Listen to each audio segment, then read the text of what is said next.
জয় মা মনসা, জয় শিবশম্ভু। নমস্কার বন্ধুরা, আজ নাগপঞ্চমী, মনসা পুজো ও শ্রী শ্রী অষ্টনাগ পুজো। শ্রাবণ মাসে কৃষ্ণা পঞ্চমীতে এ ব্রত করণীয়। বর্ষা সমাগমে সর্পগণ ক্ষেত্র ও অরণ্যের বিবর পরিত্যাগপূর্বক লোকালয়ে বাস করতে অগ্রসর হয়। একমাত্র মনসা দেবীর কৃপাভিন্ন সর্পভয় হতে মুক্তিলাভের গত্যন্তর নাই। ব্রতের দিন অন্নাহার নিষেধ। মনসা পূজায় কাঁচা দুধ ও 5টা কলা নৈবেদ্যের প্রধান উপকরণ ও মা মনসার পূজায় ধূনা দিতে নেই। শ্রবণ করুন শ্রী শ্রী নাগ পঞ্চমী ব্রত কথা। এক ব্রাহ্মণী তাঁর 3 পুত্র ও 3 পুত্রবধূ। শ্রাবণ মাস, বৃষ্টি পড়ছে। বউয়েরা পুকুরে স্নান করতে যাচ্ছিলেন। ছোট বউকে শুনিয়ে বড় বউ বললেন, আজ হেনদিনে বাপের বাড়ি হলে বেশ করে খিচুড়ি খাওয়া যেত। মেজ বউ বললেন, আজ হেনদিনে বাপের বাড়িতে ঘি মেখে চাল কড়াই ভাজা, কাঁঠাল বিচি ভাজা আর গরম গরম লুচি খেতুম। ছোট বউ যাদের বাপের বাড়ির বড়াই শুনে চুপ করে রইলেন। তারা বললেন, ছোট বউ তুমি কিছু বললে না?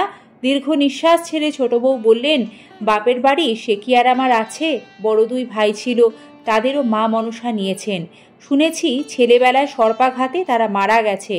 বৃষ্টি বাদলার দিনে তোমাদের যদি ভালো খেতে এতই স্বাদ, তবে এখানে কি আজ ঠাকুরনকে বলে খিচুড়ি আর ভাজাভুজি হতে পারে না? তোমরা নে ঘরে যাও, আমি দেখি যদি পারি পুকুর থেকে 2টি মাছ নিয়ে গিয়ে তোমাদের খাওয়াবো। বড় বউ বললেন, এখানকার যে এ ডোবাটা, তার ভেতর আর কি পাবে? আমার বাপের বাড়িতে বাইরের 2টি পুকুরে বড় বড় রুই কাতলা ছাড়া আর কিছুই পাওয়া যায় না বটে, কিন্তু বললে বিশ্বাস করবে না, আমাদের খিড়কির পুকুরে প্রায় 1 হাত লম্বা কই মাছ যে কত, তা আর কি বলবো। আর তার কি না স্বাদ! মেজ বউ গরব করে ওইরূপ কিছু একটা বললেন। বড় ও মেজ নিয়ে চলে গেল। পরে ছোট বউ দেখলেন 2টো শোল মাছ জলে ভেসে বেড়াচ্ছে। তিনি তাই ধরে নিয়ে গিয়ে হেসেলে গামলা ঢাকা দিয়ে রাখলেন। তারপর গামলা তুলে দেখলেন শোল মাছ তো নয়, 2টো সাপ। তার গা শিউরে উঠল। তখন সাপ 2টি সুন্দর মানুষের মূর্তি ধরে বলল, বোন, আমাদের নাম এওরাজ ও মুনিরাজ। আমরা তোমার দাদা। মা মনসার কাছে আমরা পরম সুখে আছি। তুমি তোমার যাদের বাপের বাড়ির বড়াই শুনে মুখ ছোট করে থাকো, তা আমাদের মনে বড় দুঃখ হয়। চলো তোমাকে নিয়ে মা মনসার কাছে যাই। আবার দিন 7 পরেই তোমাকে এখানে রেখে যাব। এই বলে তারা ভগিনী শাশুড়ির কাছে গিয়ে তাকে বাপের বাড়ি নিয়ে যাবার প্রস্তাব করলেন। ব্রাহ্মণী বললেন, সে কি কথা গো, ছোট বউয়ের বাপের বাড়িতে তার ভাইরা আছে, তা আগে জানতুম না। এওরাজ ও মুনিরাজ বললেন, আমরা ছোটবেলায় বিদেশে গেছিলুম, সেখানে আমাদের সর্পাঘাত হয়েছিল বটে, কিন্তু মা মনসার বরে বেঁচেই আছি। ভাইরা ছোট বউকে সঙ্গে করে নিয়ে 7 সমুদ্র পার হয়ে এক মহা অরণ্যে প্রবেশ করলেন। তারপর মা মনসা ঠাকুরনের বাড়িতে পৌঁছলেন। সেখানে বাড়ির মেয়ের মতো ছোট বউয়ের পরম সমাদর। আজ খিচুড়ি, কাল মাংস, তারপর নানা রকম ভাজা, গরম গরম লুচি ছোট বউ রোজ আহার করতে লাগলেন। একদিন মনসা ঠাকুরন ছোট বউকে আদর করে বললেন, মা, আজ নাগপঞ্চমী, আমি মর্তে পুজোর নিমন্ত্রণে যাচ্ছি। তুমি আমার হয়ে রান্নার উযোগ্য সুযোগ্য করে ভাইদের খাওয়াবে আর নাগেদের দুধ খেতে দেবে। নাগেরা আদুরে ছেলে, অল্পতেই রেগে ওঠে। দেখো তাদের যেন কোনো বিষয়ে ত্রুটি না হয়। তাই শুনে আমাদের ছোট বউ বললেন, মা, তোমার কোনো চিন্তা নেই, আমি সব করব। এই বলে মনসা দেবী মর্তে পুজো নিতে চলে গেলেন। শ্রাবণ মাস, বৃষ্টির দিন, গরম গরম খাওয়া ভালো, এই মনে করে ছোট বউ দুধ জাল দিয়ে খুব গরম থাকতেই নাগেদের গর্তে ঢেলে দিলেন। হিতের বিপরীত হলো। গরম দুধ লেগে নাগেদের কারোর মুখ, কারোর ঠোঁট, কারোর বা সর্বাঙ্গ পুড়ে গেল। দারুণ রাগে নাগেরা গর্জে উঠল, কি আমরা হলুম কদ্রু সন্তান নাগ? কোত্থেকে এক সামান্য মানব কন্যা এসে কিনা আমাদের অপমান করবে?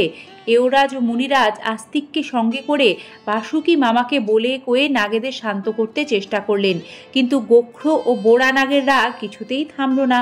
তারা তেড়ে গিয়ে মানব কন্যার বাঁ হাতে ও বাঁ পায়ে দংশন করল। ছোট বউ ঢলে পড়ল। মনসা ঠাকুরন এসে দেখলেন প্রমাদ হয়েছে।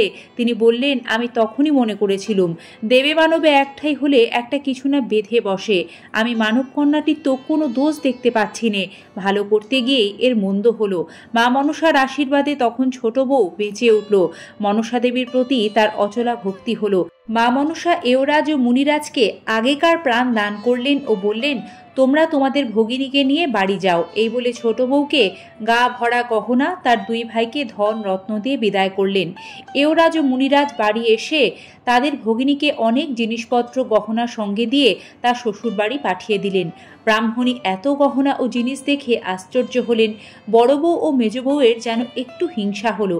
ছোট বউয়ের গা ভরা গহনা, কিন্তু সর্পাঘাতের ঘা এখনো ভালো রূপে শুকোয়নি। এই জন্য তিনি বাঁ হাতের ও বাঁ পায়ের বালা ও মল খুলে রেখেছেন। তাই দেখে ছোট বউকে শুনিয়ে বড় ও মেজ বউ বলা বলি করছেন, আদঙ্গে গহনা পরে এত ঝমঝম, সর্বাঙ্গে পড়লে এ বাড়িতে তিষ্ঠানো ভার হবে। তাই শুনে হঠাৎ কোত্থেকে একটা সাপ এসে ফোঁস করে মাথা তুলে বড় বউ ও মেজ বউয়ের দিকে চেয়ে বললে, পরের মন্দে ভালো যে করে ভাতে পুঁতে সে বাড়ে, পরের ভালোয় মন্দ যে করে ভস্য হয়ে সে মরে। সেই দিন থেকে ছোট বউয়ের সঙ্গে বড় বউ ও মেজ বউয়ের ভয়ে ভয়ে খুব ভাব হয়ে গেল। কিছুকাল পর এওরাজ ও মুনিরাজ আবার ভগিনীকে তাদের বাড়িতে নিয়ে যেতে লোক পাঠালো। তখন ছোট বউয়ের সন্তান সম্ভাবনা, বড় মানুষ কুটুম আর প্রথম সন্তান পিত্রালয় হওয়াই ভালো, এই মনে করে ব্রাহ্মণী বউকে যেতে দিলেন। যথাসময়ে ছোট বউয়ের এক পরম সুন্দর পুত্র সন্তান হলো। এওরাজ ও মুনিরাজ খুব সমারোহ করে ভাগ্নের অন্নপ্রাশন দিলেন। ছেলের ভাতের নিমন্ত্রণ পেয়ে ছেলের বাপ, জ্যাঠারা, ঠাকুরমা ও জ্যাঠাইরা ছেলের মামা বাড়ি এলেন। সেখানে খুব ঘটা হলো। সন্দেশের ছড়াছড়ি, দইয়ের কাদা, রোজ 50 মণ মাছ। ছোট বউ যাদের যার পর নাই সমাদর করলেন। বড় কই মাছের জন্যে অনেক চেষ্টা করলেন। শেষে বড় বউয়ের বাপের বাড়ি খিড়কির পুকুরেও লোক পাঠিয়েছিলেন। কিন্তু ছোট বউয়ের মনে একটা বড় দুঃখ রয়ে গেল। 1 হাত লম্বা কই মৎস্য কোথাও পাওয়া গেল না। এ ব্রতের ফল, এ ব্রত যে করে মা মনসা জলে জঙ্গলে তার ছেলেপুলেকে রক্ষা করেন, চিরকাল সুখে যায়। জয় মা মনসা, তুমি সকলের মঙ্গল করো মা। আস্তিকস্য মুনের মাতা ভগিনী বা সুকেশ তথা জরৎকার মুনে পত্নী মনসা দেবী নমস্তুতে। আজ এ পর্যন্তই। ধন্যবাদ বন্ধুরা মা মনসা ও নাগপঞ্চমীর এই ব্রত কথাটি সম্পূর্ণ শোনার জন্য। দেখা হবে আবারও আগামী পর্বে।